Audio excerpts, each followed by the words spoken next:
13 News Now begins with breaking news. We're following breaking news tonight out of Portsmouth. Police say a woman has died after she was shot on Des Moines Avenue just a couple of hours ago. 13 News Now reporter Robert Boyd is live on the scene there tonight. And Robert, what can you tell us about this? Well, we can tell you that unfortunately Portsmouth police are investigating their first homicide of 2018. It happened right here behind me on this street. A woman shot and killed around 3 o'clock this afternoon. And right now police are really focusing on a black car. If you take a look, we're going to pan in. It's got a blue tarp over it right now. They believe that black sedan is somehow part of this investigation, part of the case. So they're really focusing on that car. As you see this tow truck just pulled in front of us, they're getting ready to tow that car away. Right now, no suspects in this case. Now again, the shooting happened around 3 o'clock. Police received a 911 call about a woman lying in the intersection of Des Moines Avenue and Portsmouth Boulevard. When they arrived, they found the woman with a gunshot to the torso. She was pronounced dead on scene. Right now, her name or age are not being released. Police do say it's fortunate no one else was injured, considering local school kids were just getting let out around that time. There's a bus stop nearby. We spoke with a concerned parent. Really scary. It's really scary. I mean, you don't know what a bullet aim at or where it come from, and I'm sorry. I'll give my dues to the ones that got shot, you know. And then they say it's a female, and that's hurt, man. And I got a daughter and a son. Police say right now no witnesses have come forward in this case, but that doesn't mean there are not witnesses out there. If anybody does have information at all in this case, you're being urged to call Portsmouth Police. Live in Portsmouth, Robert Boyd, 13 News Now. Thank you, Robert. Police in Virginia Beach are also investigating a shooting right now. We're told someone was shot on 16th Street at the ocean front in the last 90 minutes. Their injuries are considered life-threatening. We're working to learn more, and we'll update you when we do. Also breaking tonight in Virginia Beach, a motorcyclist has died in a crash. It happened on West Neck Road between Jarvis and Indian River Roads. That's in Pungo. We're told the road is closed right now and details are still limited. Stay with 13 News Now for updates as we learn them. Turning now to the weather, we've seen showers all day, and some are sticking around just a little bit right now. Jeff is in now with a look at when the rain will end and what the forecast holds. Jeff? Well, virtually every day for the next several days, we're at least going to have some part of the viewing area get some precipitation. Today, several hours of rain, and of course, it didn't amount to much, but it just was that sort of a damp sort of a day. We had said isolated showers in the morning, then isolated to scattered showers in the afternoon. I would have to say this is even a little bit more than I thought. Not much, but just a little bit as we've gone into the afternoon. And you can see it continues at this hour. Down to the south, it's been very, very light with a few exceptions where you see some of the darker green, it's a little bit heavier. And down here where the yellow is right now, just north of Windsor, for example, it is definitely a little bit heavier. But in terms of the conditions, the big news today has just been that raw sort of a feeling. It's been windy or quite breezy at least. It has been cold. Temperatures right now not far from the high for the day, right around 40 degrees. We made it a little bit above that. Going through the rest of the evening, again, just these patches of light, scattered precipitation, not very many hundredths of an inch. We only had 1/100th of an inch today. But then over the next several days, we have more rain chances, a little lower tomorrow, though, for the holiday, for Valentine's Day. I'll tell you more about that in a few minutes. All right, Jeff, tonight we're hearing from the woman in this terrifying surveillance video out of Newport News. Take a look right there. You can see a robber holding her up at gunpoint, forcing her to fill a bag with cash and cigarettes at J&G Food Mart. The thief is still on the run tonight, but the victim spoke with 13 News Now reporter Allie Weatherteen. She's live for us tonight in Newport News. Allie.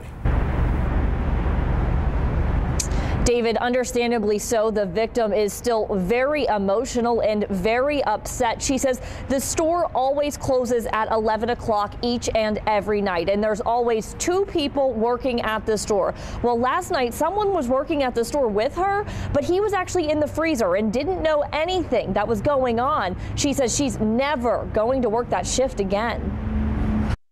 When he put the gun on me, I thought he's going to shoot me. A mom of 2 young boys, terrified. I told him, take whatever you want, take Scared to death that she wasn't going to make it home to her family.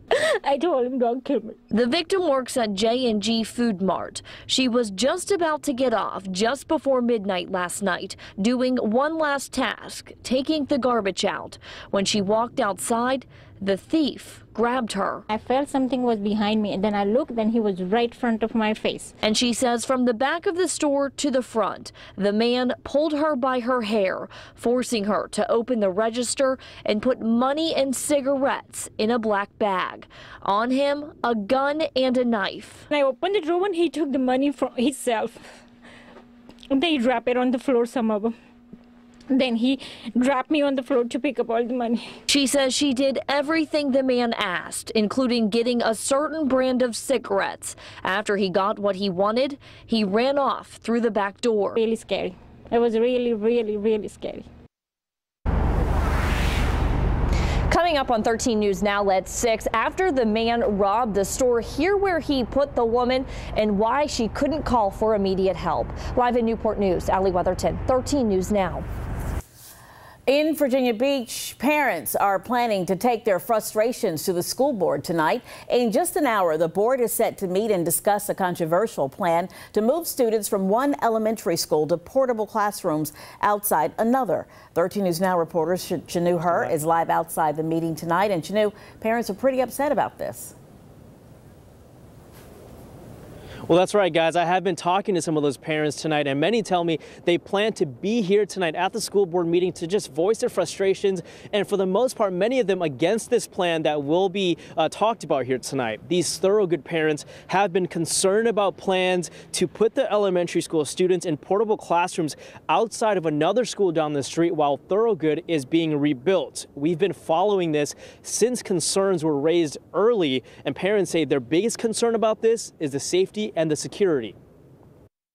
I don't want to feel nervous every day putting her in over 40 portables off a major interstate.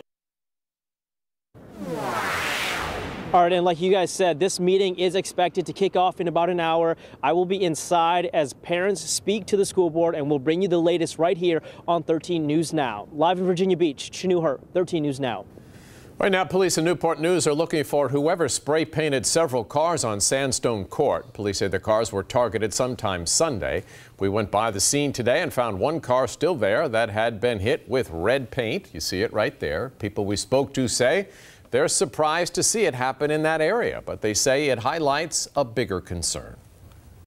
I was shocked, especially for this neighborhood, because there used to be security in this neighborhood, but it looks like they don't have security anymore, which is kind of crazy because they have the bar and everything over there.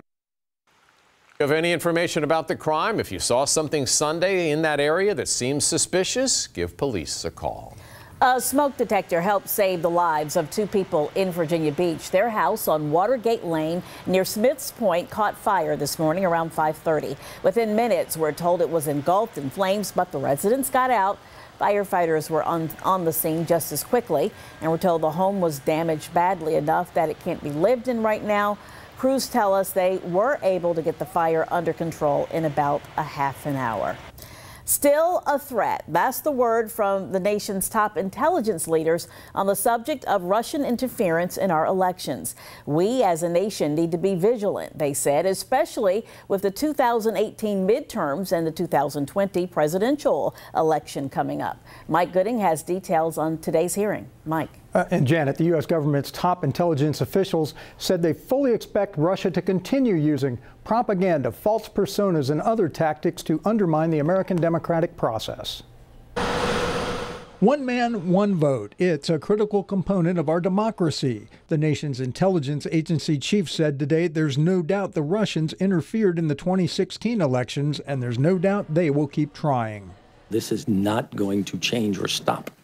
Senate Intelligence Committee Vice Chairman Virginia Senator Mark Warner said the threat is real. Make no mistake, this threat did not begin in 2016, and it certainly didn't end with the election. What we are seeing is a continuous assault by Russia to target and undermine our democratic institutions, and they're going to keep coming at us. And so I think that sends a very strong signal that any elections that are coming up we need to assume that there might be interference with that, particularly from the Russians and maybe from some other malign actors. And steps need to be taken to work with state and local officials. Director of National Intelligence Daniel Coates said America must redouble its efforts in this area.